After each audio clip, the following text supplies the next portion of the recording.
여러분 안녕하세요. 경영지도사를 준비하시는 여러분들은 제가 현장 강의를 할 때도 많이 만나 뵀던 분들일 겁니다. 옛날에 아마 나무 경영 아카데미 하는 CP 1등 학원에서 제가 경영학과 그다음에 학생 여러분들을 지도했던 바가 있고, 그다음에 이제 또 여러 가지 나눔의 아카데미라고 있었습니다. 그리고 우리 경영 아카데미 키노퍼의 강의를 들으신 분들, 그도 강의를 제가 1년간 거기서 했습니다. 그리고 이제 쭉 와서 이제 시대부시사에서 이번에는 기업 진단론을 이제 여러분과 함께 강의를 하는데, 우리 경영지도사 쪽에도 저희들이 유명한 강사들, 또 잘하시는 분들, 우리가 이제 어느 정도 사회에 기여하는 소위 나눔 재능을 갖다 가누면서 정말 학생들에게 도움이 될 수 있는 강좌를 만들자. 그리고 이제 학생들에게 무료로 우리가 어떤 일을 사회에 기여하는, 경기도 안 좋고 이런 상황에서 더 좋은 일을 해보자 하는 취지에서 여러분들을 만나게 되었습니다. 그래서 이번에는 여러분들과 함께 경영지도사의 기업 진단론, 왜 이쪽은 제가 또 자신있게 얘기를 하느냐 하면은 재무관리를 제가 전공해서 또 많은 학생들의 재무관리 시험을 갖다 보면 한국은행이나 일반 이 재무관리 시험이 많이 들어가죠. 그 분야에 제가 강의를 하고 있기 때문에 이 부분은 거의 대다수가 얘기했냐, 기업 진단론은 재무관리와 유사하다라고 얘기하며, 특히 재무관리 경영학에 비율 분석이 있습니다. 그 부위에 많은 내용이 이제 출제가 되고 관련을 가진다는 걸 여러분이 알기 때문에, 그러면 좋은 일을 해보자 하는 취지에서 유능한 교수님들을 모시면서 여러 가지 자격증 이런 부위에 소위 재능기구의 형식으로 여러분을 만날 기회를 가지고 있습니다. 그리고 이제 저희들이 이제 쭉 진행하면서 우리 여러 강사님들의 복리를 위하여 학원이라는 매체가 없습니다.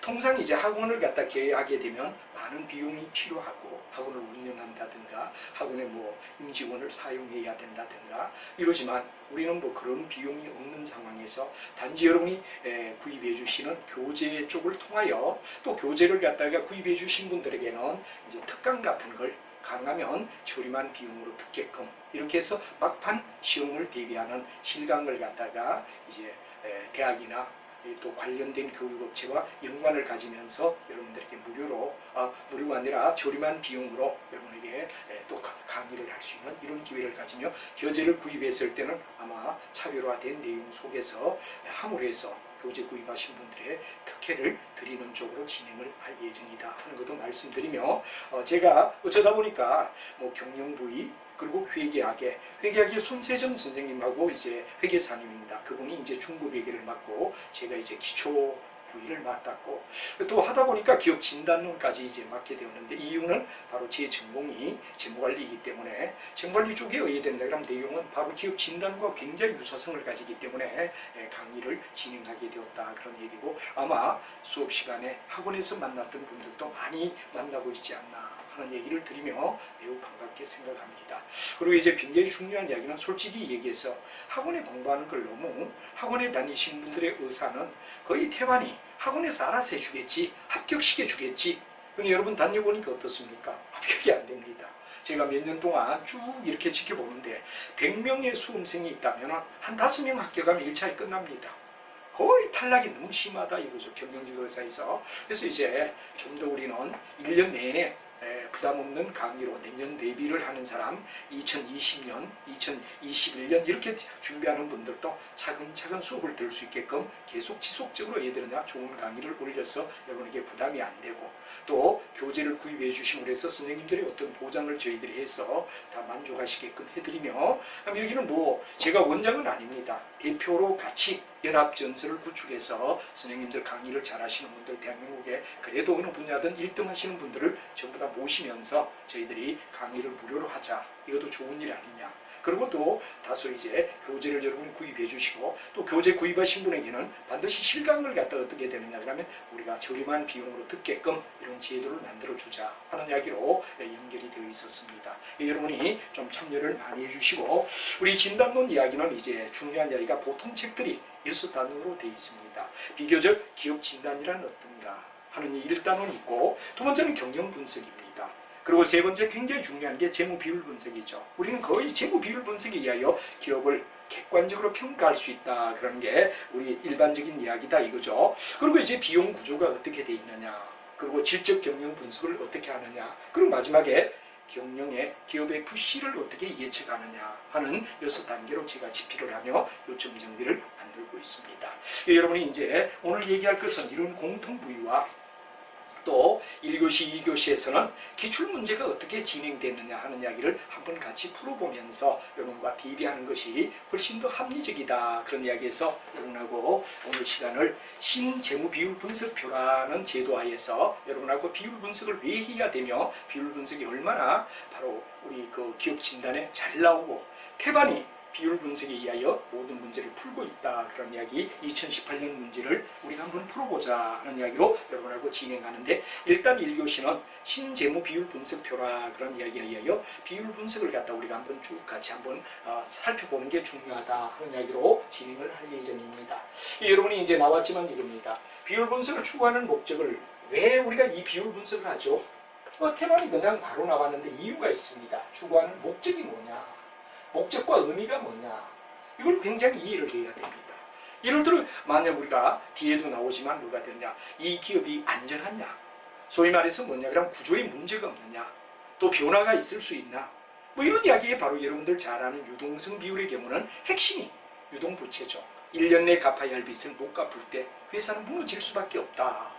이게 바로 안전성, 건전성, 구조 분석. 그렇기 때문에 분모에는 바로 유동부채를 갖다가 분모에 두며 분자에 뭐가 들어가느냐에 따라 우리가 안전성, 건전성, 구조 분석이라는 이야기 속에서 이미 재무관리 쪽에도 나오지만 여기도 굉장히 많이 나오는 이야기 이런 게 있죠. 그 다음에 어떻게 수익성을 가지느냐 그럴 때는 굉장히 중요한 게 순이익입니다. 핵심은 순이익입니다. 분자의 순이익을 나누고 분모에 뭐가 들어가느냐에 따라 무슨 이익률 해서 이건 높으면 높을수록 우리가 좋다. 그 회사를 정말 좋게 평가할 수 있다 하는 이야기가 바로 수익성이죠. 그리고 얼마나 활발하게 움직이느냐. 바로 이게 중요한 이야기가 뭐가 되느냐. 매출액이 되는 거죠. 얼마나 활발하게 움직이느냐 하는 이야기가 매출액을 얘기하는 이야기가 된다. 이런 얘기가 되겠죠. 그래서 우리가 일반적으로 봤을 때 매출액을 분자에 놓고 분모에 뭐가 들어가느냐에 따라 몇 바퀴 돌렸느냐 그러는 회전율을 나타내는 이야기가 되죠. 그래서 매출액이 분자에 간다. 이와 같은 의미. 이걸 갖다 우리가 정확히 알아보자. 그래서 보통은 이제 공통의 법칙을 갖다 보면 유동성을 갖다 우리가 분석하겠다 이럴 때는 분모가 유동부채다. 이런 거 기본적입니다. 수익성을 분석할 때는 분자는 순이익이다. 그런 게 분명히 이야기가 되죠. 그리고 얼마나 활발하게 자라느냐 그럴 때는 바로 회전율은 매출액이 분자에 들어가더라. 이런 특징적 이야기를 우리는 생각하며 비율 분석을 갖다 한번 쭉 체크해보고 2018년 문제를 풀며 얼마나 이 비율 분석이 중요한가를 갖다가 다시 한번 상기하기는 시간을 가지도록 첫 시간 기업 진단 시간에 이야기를 연결하도록 하죠. 그럼 여러분하고 신재무 비율 분석표다. 그래서 먼저 여러분하고 가장 먼저 볼 이야기는 바로 포괄손익계산서에 나오는 이야기부터 우리가 따져보자. 포괄손익계산서는 여러분 잘 알지만 뭐가 됩니까? 일반적으로 우리가 포괄손익계산서다 그런 회계도 얘기하지만 이제 일반적으로 뭐가 됩니까? 바로 포괄이다. 일종의 뭐가 됩니까? 우리가 봤을 때 단기업적주의의 반대가 포괄주의다. 이렇게 우리가 말하죠. 단기업적주의는 바로 단기순이익을 얘기하는 겁니다. 그래서 여러분 잘 알지만 뭐가 됩니까? 여기에 우리가 중요한 얘기는 총수익에다 총비용을 떼고 순이익이다 하는 이야기만 우리가 생각하면 단기업적주의의 이야기는 뭐가 되느냐 그러면 단기손익이라는 얘기를 갖다 우리가 많이 쓰게 되는 거죠. 그러다 이보다 범위가 왜 되느냐 그러면 넓어지는 거.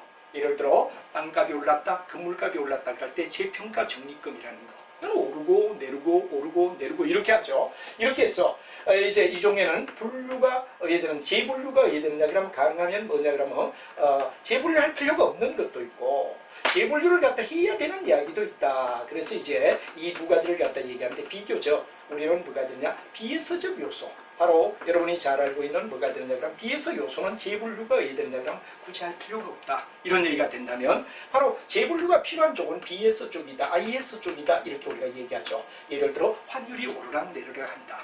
얼마든지 오르고 내리고 재분류, BS적 요소죠. 이게 우리가 들어가면 뭐가 되냐 이 기타 포괄이 들어가라. 기타 포괄이 들어가라. 그러면 이제 이 전체를 갖다 우리가 어우러 주는 걸 갖다 뭐라 그러냐 포괄이라고 얘기를 한다. 바로 포괄손익계산서라는 말을 갖다 우리가 써놓은 이야기가 바로 여기서 나오는 이야기가 되고, 바로 요거는 단기업적주의관을 얘기할 때는 요걸 따지지만 우리가 뭐가 되냐, 기타 포괄까지 들어가는 포괄손익계산서를 얘기한 게 포괄주의다 이런 얘기를 해서 포괄손익계산서는 바로 IS를 얘기하는 주요한 이야기다 하는 이야기를 우리가 이야기할 수가 있다 하는 이야기로 설명을 드릴 수 있죠. 여기 중요한 이야기는 바로 수익성 분석입니다. 첫 번째, 이가 얼마나 이익을 내느냐, 이익을 얼마나 내느냐, 이게 굉장히 중요한 이슈라고 얘기하죠. 그렇기 때문에 우리는 일반적으로 거의 대다수가 이익률,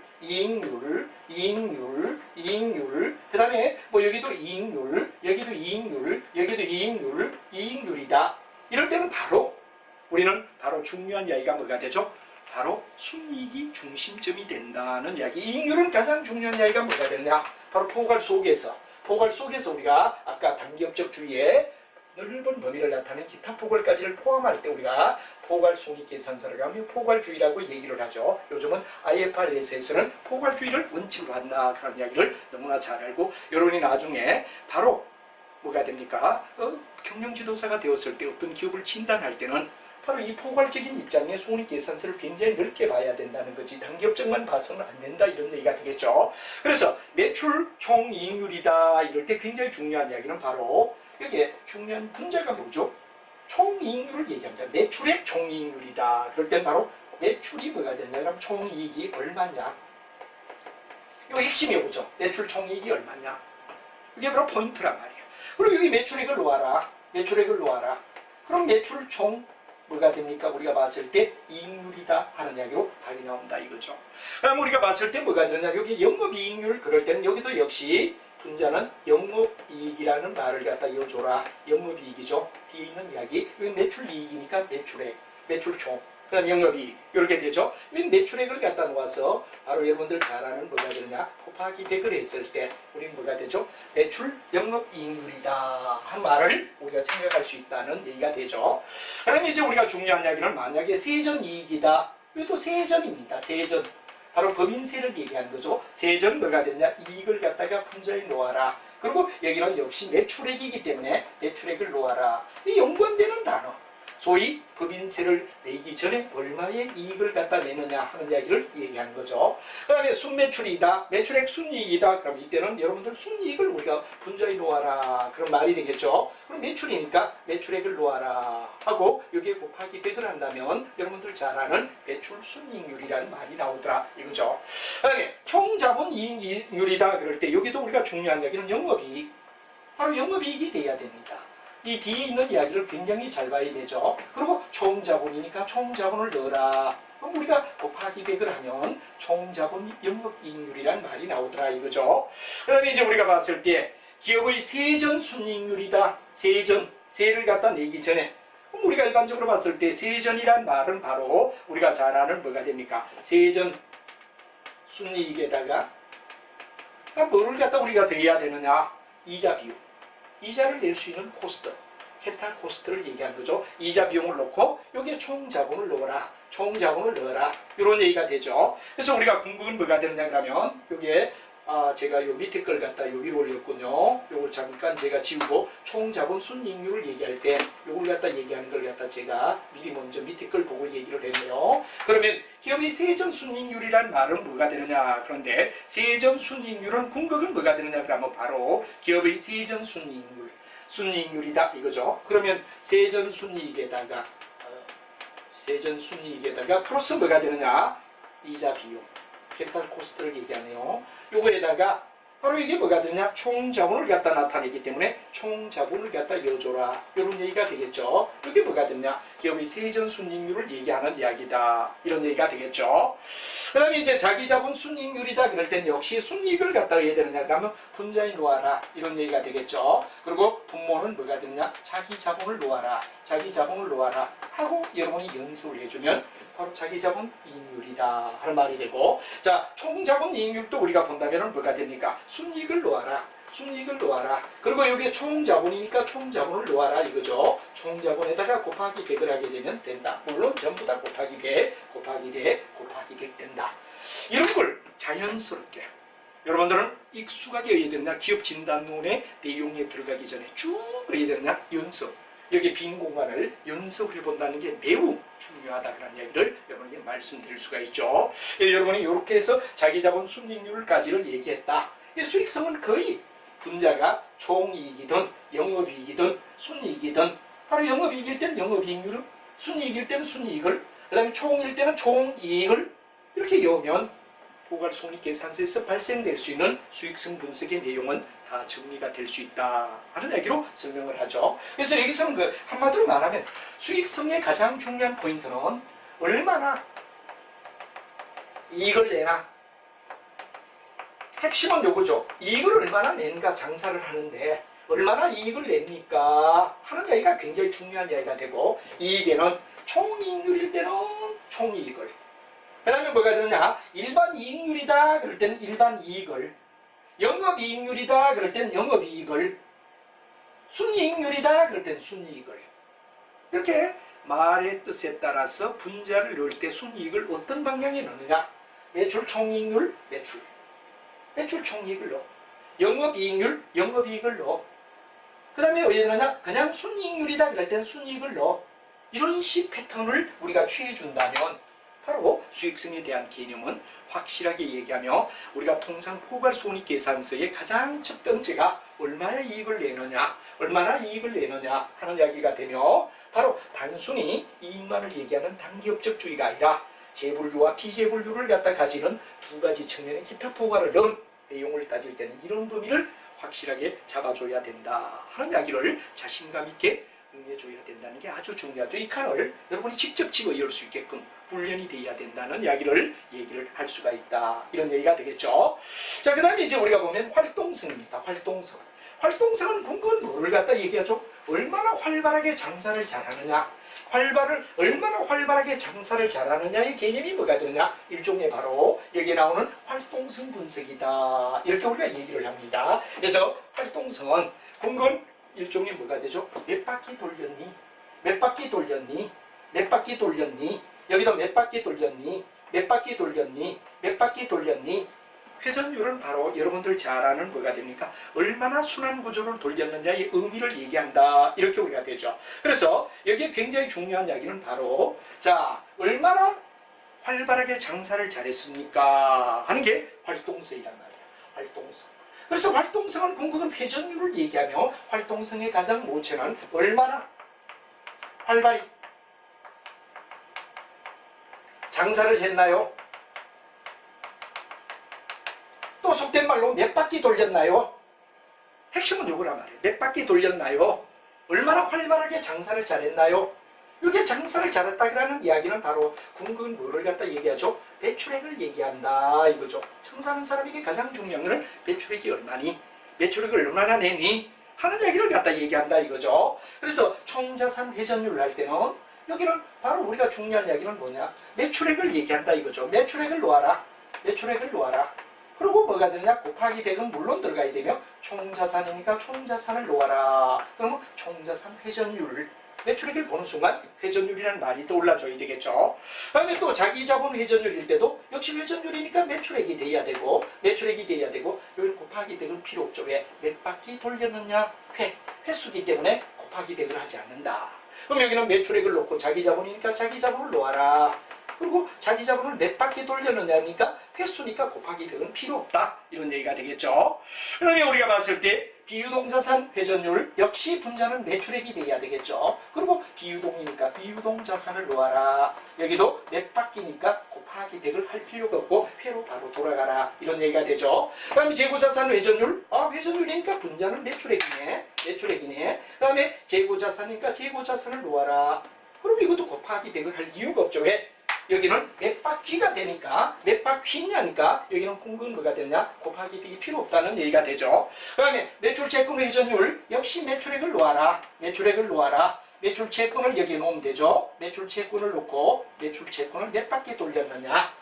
즉 이런 얘기가 되죠. 자, 매입채무 회전율이다 그럴 땐 여기서는 역시 뭐가 되느냐 그러면 우리가 봤을 때 매출액을 놓아라.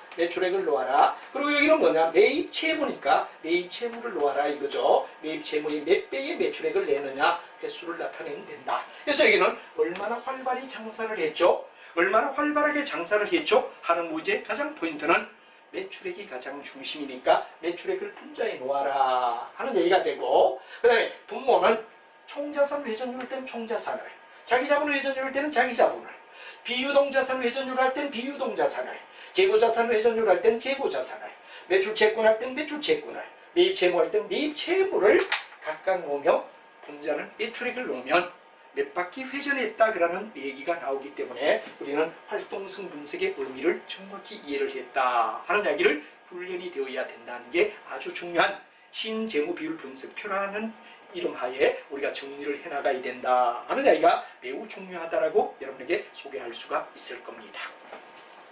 자, 이렇게 해서 우리는 회전율이라는 이야기, 얼마나 기업이 활발하게 장사를 합니까? 핵심 포인트는 매출액이 되겠죠. 매출액을 분자에 놓으며 분모에 원하는 것, 총자산 회전율이다, 총자산을, 비유동자산 회전율이다, 비유동자산을, 매출채권 회전율이다, 매출채권을, 그 다음에 자본, 자기자본 회전율이다, 자기자본을, 재고자산 회전율이다, 재고자산을, 매입채무 회전율이다, 매입채무를, 그리고 분자는 매출액을 놓으면 우리가 바라는 모든 회전율에 대한 이야기가 나오고, 여기는 곱하기 100을 왜 하지 않죠? 바로 이런 몇 바퀴 돌렸느냐는 300% 퍼센테이지 바뀝니까? 아니죠. 3회.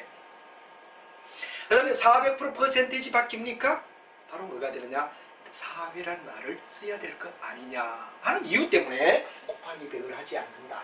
다른 모든 거는 곱하기 100이 들어가서 몇 프로란 말을 쓰지만 여기는 몇 회?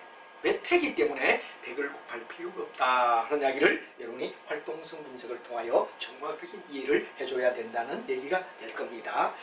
자, 그러면 이제 우리가 일반적으로 봤을 때 뭐가 되느냐, 핵심 이야기가 이런 이야기를 여러분이 정확히 이해하는 게 중요하고, 다음은 생산성에 대한 이야기로 우리가 넘어가 보자 하는 말이 되죠. 생산성은 어떻게 되느냐 하는 이야기를 우리가 한번 보도록 하죠. 자, 여러분이 잘 알지만 생산성이다. 그럴 때 생산성은 우리가 일반적으로 얼마만큼 회사가 바로 뭐가 되느냐, 수익성을 창출했느냐, 한마디로 말하면 얼마나 우리가 봤을 때 생산의 인풋에 대하여 아웃풋을 갖다가 우리가 줄여줬느냐 하는 이야기가 굉장히 중요한 이슈다, 이런 얘기가 되겠죠. 자, 여러분하고 같이 하나하나 우리가 따져가며 의미를 생각해보고, 이 신경영 재무비율 분석은 바로 여러분이 전체 기업 진단론을 이해하는데 너무 중요한 핵심 요인이다. 이런 것만 정확히 알아도 왜 되느냐, 여러분 7, 80점 맞는 것은 문제가 아니다. 그렇기 때문에 기업 진단론은 바로 여러분 다른 과목보다는 공부에 비해서 점수를 잘 받을 수 있는 어떤 약을 하면 요인을 가졌기 때문에 자신감을 가지고 전략 광고로, 즉 다른 과목 처지는 걸 끌어올려 줄 수 있는 역할을 할 수 있는 내용이 돼야 된다는 얘기를 여러분에게 얘기를 합니다. 그러면 생산성은 말 그대로 우리가 봤을 때 뭐가 되느냐, 일종의 생산성의 핵심 이야기는 뭐가 되죠? 결과. 한마디로 말하면 생산성의 가장 중요한 이야기는 뭐가 되죠? 그렇죠. 인풋에 대하여 아웃풋이 어떠냐, 바로 투입량에 대한 산출이 어떻게 되느냐, 투입에 대하여 산출이 어떻게 되느냐 하는 이야기를 의식해 주는 게 첫 번째 이야기가 될 겁니다.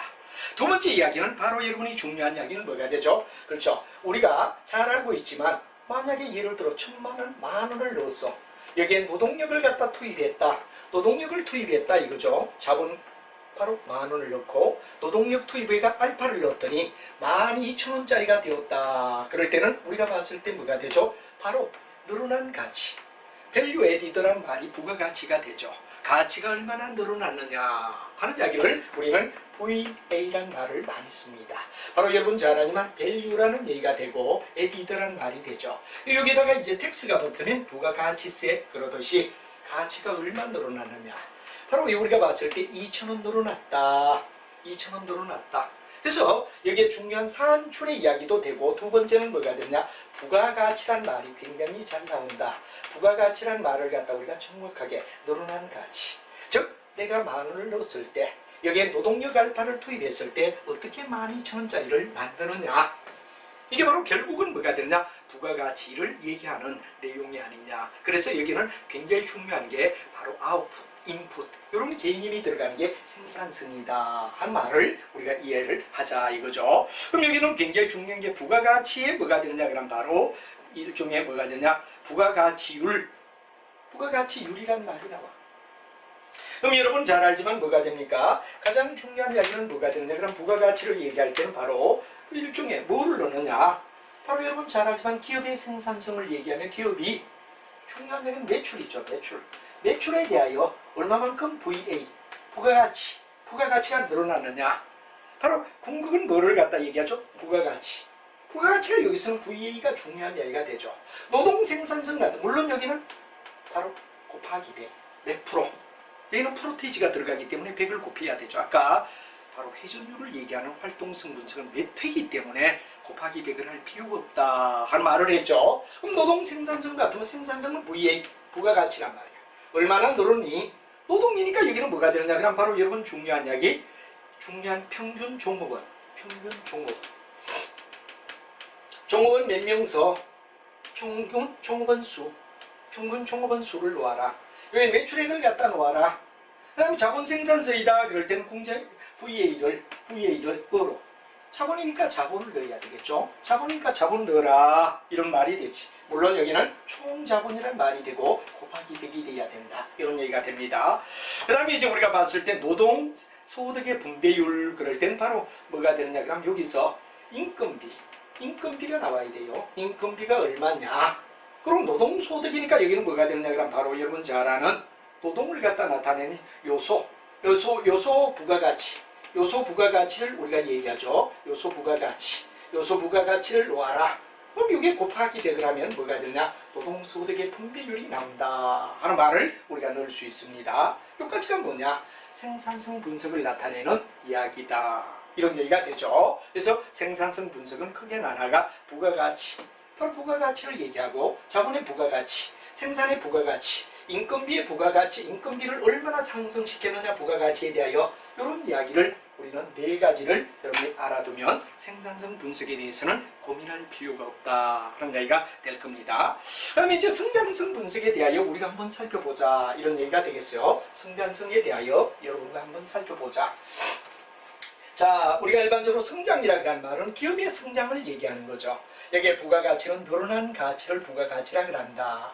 예를 들어 극단적으로 얘기하면 부가가치세는 바로 자기가 사온 가격이 얼마나 가격을 늘어나게 해서 팔았느냐, 늘어난 가치에 대한 세금을 갖다 우리가 물리하는 게 부가가치세듯이 여기 우리 성장은 얼마나 성장했느냐, 일종의 하나의 뭐가 되느냐, 즉 예측을 나타내는 이야기죠. 이 성장은 반드시 우리가 조심해야 될 이야기가 어느 정도 그로스했느냐 하는 바로 일종의 뭐가 되냐, 성장성을 얘기하는 거죠. 그래서 우리가 일종의 이 성장성은 냉정하게 얘기한다고 하면 이런 얘기가 되죠. 바로 일종의 뭐가 됩니까? 당월의 어떤 결과에 대하여 전기가 의해됐죠. 그럼 기준은 뭐가 되느냐? 전기란 말이야. 전기에 대하여 이번에 얼마 늘어났니? 그래서 위에 비교해야 늘어난 부분을 갖다 우리는 반드시 따져야 돼. 이 단기 전기라고 하면 단기와 전기의 차이. 그의 기준은 전기로 본다. 그럼 요 늘어난 부분에 얼마만큼 늘어났죠? 전기 기준에 의하여 얼마나 더 늘어났죠? 이걸 갖다 나타내는 게 성장성 분석이라고 우리가 말할 수 있지 않느냐 하는 얘기가 되죠. 그럼 우리가 일반적으로 봤을 때 여기에 중요한 매출에 대하여 이야기를 하라. 매출의 증가율. 그럼 매출의 증가율은 단기 매출액에다가 생략하겠어요. 전기 매출액을 갖다 빼라. 단기 매출액에서 전기 매출을 빼라. 그 전기가 기준이 돼야 되죠. 전기. 그래서 전기 매출, 단기 매출 차이에다가 전기를 곱하기 100을. 그럼 전기에 비하여 몇 프로 늘어났다라는 이야기를 알 수 있지 않느냐 하는 얘기가 되죠. 그 다음에 총자산의 증가율이다. 이건 자산을 얘기한단 말이야. 그럼 우리가 일반적으로 봤을 때 단기 자산에다가 전기 자산을 빼라. 단기 자산에서 전기 자산을 빼라. 그리고 기준은 전기 기준을 잡아라. 전기 말 총자산. 바로 단기 말 총자산에다가 전기 말을 갖다 뺐다. 그럼 우리가 궁금한 뭐가 되죠? 단기에다가 전기를 뺐다. 그럼 전기를 넣고 곱하기 돼가면 뭐가 되냐? 자산. 물론 전기 자산이 돼야 되겠죠. 여기는 전기 자산이 돼야 되겠죠. 여기는 단기 자산이 돼야 되겠죠. 자, 자본도 우리가 한번 보자 이거죠. 자본도 단기 자본에다가 자, 전기 자본을 빼라. 여기도 전기 자본을 갖다 놓아라. 그럼 여러분들 잘 아는 뭐가 됩니까? 자기 자본 증가율을 나타낸다 하는 얘기가 되겠죠. 그래서 우리가 바로 이런 이야기를 하나하나 너무 어렵게 생각하지 말고 전부 다 정리를 해둘 필요가 있다. 그래서 박스 속에 넣는 연습을 갖다 한번 해둘 필요가 있다. 이런 얘기가 되겠죠.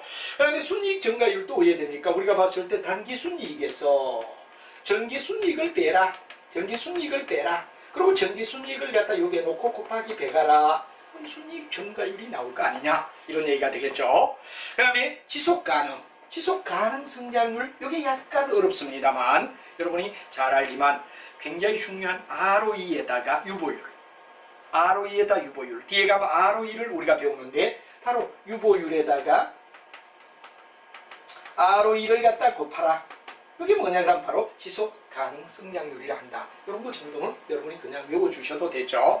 그 다음에 이제 우리가 봤을 때 주당 증가율이다. 그러면 전기의 EPS. 전기의 EPS. 바로 이게 전기 뭐가 된다 그러면 주당 증가율이죠. 주당 이익 증가율이죠. 그럼 단기 EPS에다가 전기 EPS를 갖다 빼라.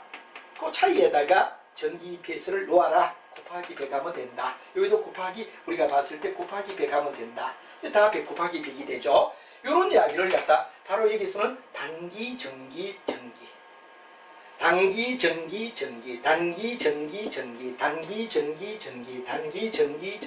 즉 차액에 얼마만큼 성장했죠 하는 이야기를 나타내는 이야기다 하는 이야기를 여러분이 머릿속에 알아두면 절대 어렵지 않다 하는 성장률까지 이야기를 했습니다.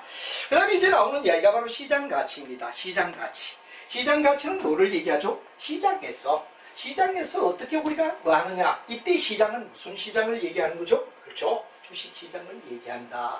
일반 시장인 마케팅 시장이 아니라 바로 우리가 여기서는 어디까지나 기업 진단론을 배우고 있기 때문에 주가를 기준점으로 잡을 거다. 이 주가를 기준점으로 잡는다는 데서 주식 시장을 우리는 생각해야 된다는 이야기가 굉장히 중요한 이야기가 될 겁니다. 그래서 맨 먼저 나오는 퍼란 말이 나오죠. 퍼란 말은 뭐냐? 바로 여러분들 너무나 중요한 이야기 퍼. 그 다음에 우리가 중요한 퍼란 말을 갖다 꼭 알아야 되는데 퍼는 뭐냐 하면 주당 순이익 EPS죠. EPS분의 주가가 어떻게 되니? 한 주가 버는 돈을 갖다 EPS라고 얘기합니다. 그거에 대하여 주가가 몇 배니? 퍼란 말. 또는 뭐냐? 시세. 바로 여러분 잘 아는 시장의 시세 EPS분의 뭐가 되느냐 그럼 바로 우리가 실제 주가가 얼마냐 하는 얘기가 되고 PBR은 또 부익이라는 말이 되죠. 부익. 바로 중요한 이야기는 부익이기 때문에 요거는 주당 장부가격 분의 여기는 뭐가 되느냐 실제 주가가 어떠니? 요 PBR일 때는 장부에 있는 가격에 대하여 가격이 어떻게 되느냐 요걸 나타낸 게 그거고 또 여러분 참고로 EPS는 어떻게 되죠? EPS는 바로 주식의 총수분의 주식의 발행 주식 총수가 되겠죠. 이때 주식은 발행 주식을 얘기합니다. 발행 주식의 총수분에 뭐가 되느냐 그러면 바로 우리가 봤을 때 순이익을 놓아라. 그럼 한 이익이 한 주가가 버는 돈, earn per share. 요래 대가 우리가 EPS라고 얘기하는데 요거에 몇 배의 주가를 형성이 됐죠? 하는 걸 여러분이 알아두면 된다 하는 얘기가 되죠. 그 다음에 우리가 봤을 때 주당 매출액이 얼마냐? 주당 매출액이 되겠죠. 주당 매출액분에 뭐가 되느냐 그러면 바로 주가. 요걸 갖다 우리가 얘기하는 거. 그 다음에 PCR은 뭐가 되느냐? 주당 현금 흐름을 얘기하죠. 주당 현금 흐름에 바로 내용 속에서 뭐가 되느냐? 실제 주가가 어떻게 되느냐? 실제 주가를 얘기하는 이야기. 요걸 여러분 알아둬라. 이런 얘기가 되죠. 그래서 여러분이 중요한 이야기는 바로 이러한 시가의 총액을 갖다 나누는 아비타의 내용은 바로 아비타에다가 감가상각비와 무형자산을 갖다 더한 거. 이걸 갖다 우리는 일반적으로 뭐라고 하냐? 아비타를 얘기한다. 그런 얘기 요거 알아두고 그 다음에 세전순이익에다가 바로 이자 비용까지를 갖다 결합했을 때 세전순이익에다가 이자 비용까지 더한 걸 갖다 우리는 뭐라고 하냐? 바로 아비타라고 얘기한다 하는 이야기 여러분이 잘 아는 이야기 아비타 이야기까지 여러분이 이해를 하면 될 것 같습니다. 자 이렇게 해서 시장에서 가치가 어떻게 되느냐 하는 이야기를 우리가 한번 살펴봤다 이거죠. 다음 이야기는 뭐냐 그럼 바로 여러분 잘 아는 ROI, ROE 아주 중요한 이야기가 되죠. ROI와 ROE는 일단 뭐가 되죠? 두 개의 고백 관계다 하는 이야기를 여러분이 아셔야 됩니다. 그런데 반하여 ROE는 뭐의 관계죠? 세계의 관계. 세계의 관계를 갖다 나타낸다 하는 이야기를 여러분이 머릿속에 알아두시면 바로 쉽게 이해가 된다 이거죠. 그럼 여기도 이제 중요한 이야기는 바로 총자본 순이익률은 매출 순이익률.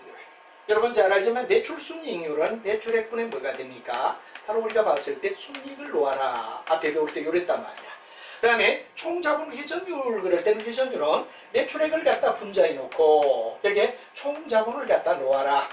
요거 아니냐 이거지. 그럼 이게 매출액과 매출액은 약분되고 결국은 총자본분의 뭐가 되느냐? 총자본분의 순이익이 나오더라. 그럼 이제 여러분 잘 알면 순이익이 나오면 이익률이죠. 총자본이니까 뭐가 되느냐? 총자본 순이익률이란 말을 쓰더라. 알아두면 된다 이거죠.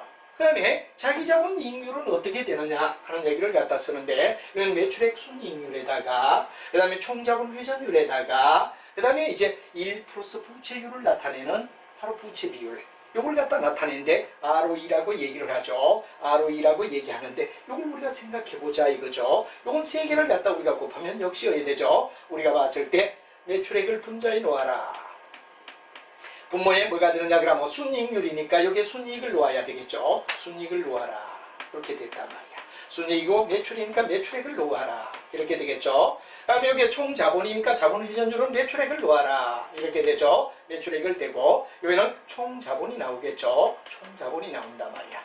그 다음에 이제 우리가 뭐가 들어가느냐 이런 얘기가 되는데 자기자본 순이익률이니까 바로 우리가 결국은 요거는 자기자본 순이익률을 놓으면은 바로 왜 됩니까? 순이익을 갖다가 자기자본으로 나눠라. 자기자본으로 나눠라. 이런 얘기가 되겠죠. 그럼 여러분들 매출액이 날아가야 돼.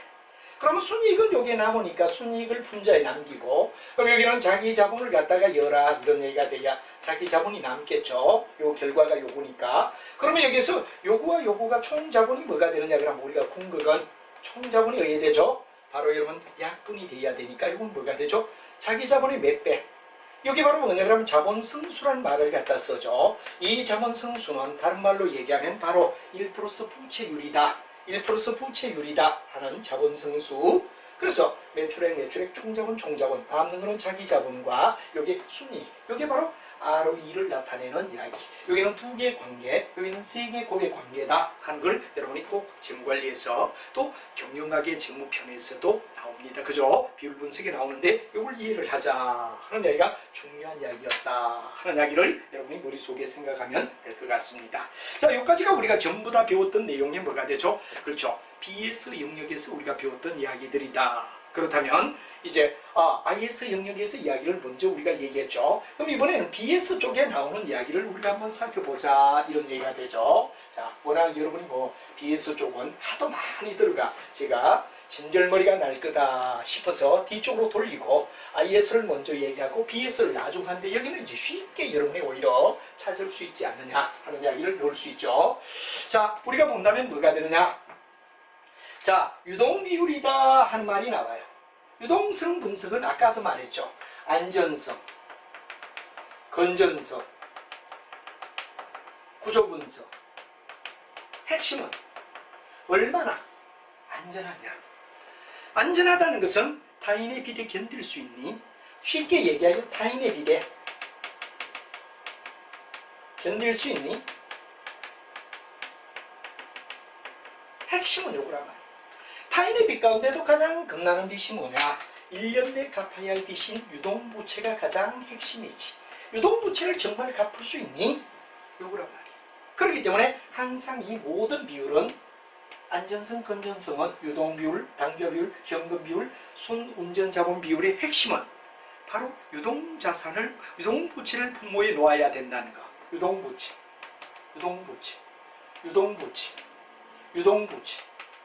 이 유동부채를 분모에 넣는다는 게 왜 되느냐? 중요한 이야기가 되죠. 그러면 여기서 이제 유동비율의 경우는 유동자산을 놓아라. 당좌비율의 경우는 당좌자산을 놓아라.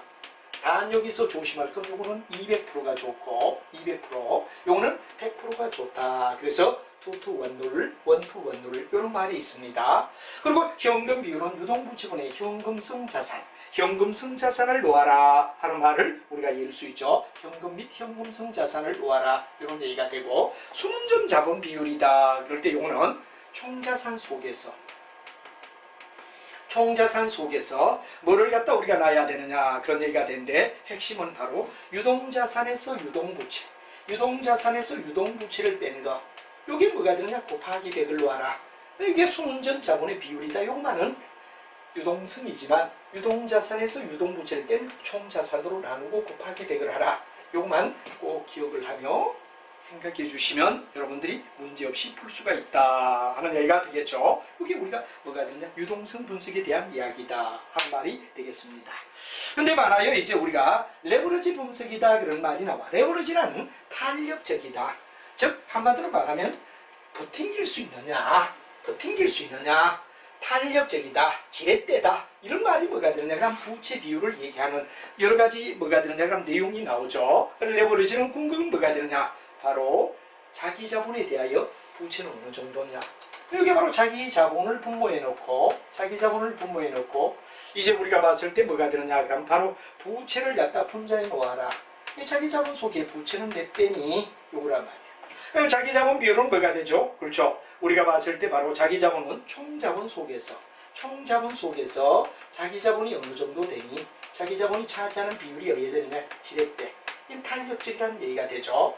차입금 의존도다 그럴 땐 바로 총자본 속에서 총자본에 대하여 바로 여러분 잘 아는 장기 차입금이라는 말은 1년 이상 쓸 수 있는 거죠. 장기, 단기, 장단기 차입금이라 그렇지. 장단기 차입금에다가 뭐를 갖다 우리가 구하느냐? 사채를 갖다 구하고 장단기 차입금의 사채를 구하면 모든 부채가 다 되죠. 이 차입의 의존도다. 이런 얘기가 되고 그 다음에 우리가 차입금 평균 이자율을 그러는데 이자 비용을 우리가 쭉 나누는데 이자 비용을 얼마나 비용을 쓰느냐 장단기 차입에다가 사채를 갖다가 거꾸로 놓은 이건 바로 차입금 이자 비율을 얘기한다. 차입금 의존도에 어디 됩니까? 분자를 분모해 가지고 이자 비용을 놓아라 이런 얘기가 되죠. 그 다음에 이자 보상 비율이다 그럴 때 이자 비용과 바로 여러분 잘 아는 뭐가 되냐? 영업이익이 어느 정도냐? 이건 여러분들 잘 알지만 뭐를 갖다 생각하면 되느냐? 여러분 잘 아는 뭐가 됩니까? 매출액이 있다. 매출액의 영업이익을 갖다 내기 위해서는 반드시 뭐가 되느냐? 여기는 고정비를 갖다 반드시 커버해야 된다. 집세나 월급을 못 주면 영업할 수가 없지. 그리고 이게 뭐가 되느냐? 그러면 우리가 봤을 때 이걸 영업의 레버리지라고 얘기를 하죠. 최소한 고정비를 커버하라. 이런 얘기가 되죠. 그 다음에 이제 영업이익이 순이익이 되기 위해서는 뭐를 갖다 생각해야 되느냐? 그럼 바로 이자나 세금이란 말을 갖다 썼습니다. 이자나 세금을 갖다 내야 순이익이 나온다. 이게 무슨 레버리지죠? 재무 레버리지란 말이에요. 그럼 여기에 이자에 대한 영업이익 요 두 가지의 상관성을 갖다 우리는 뭐를 가죠? 바로 여러분 이자 보상 비율이라고 얘기하기 때문에 영업이익과 이자 비용에 대한 이야기로 여러분이 알아두면 된다 하는 이야기가 되죠. 그 다음에 고정재무 비용의 보상 비율이라고 할 때는 이자에다가 뭐를 갖다 우리가 다느냐? 고정비에 대한 재무, 고정재무비, 고정에 따른 재무비를 갖다 우리가 다 알아 이거죠. 여기다 영업이익이 어떻게 되느냐 하는 이야기를 우리가 외워주면 된다 하는 이야기가 되겠습니다.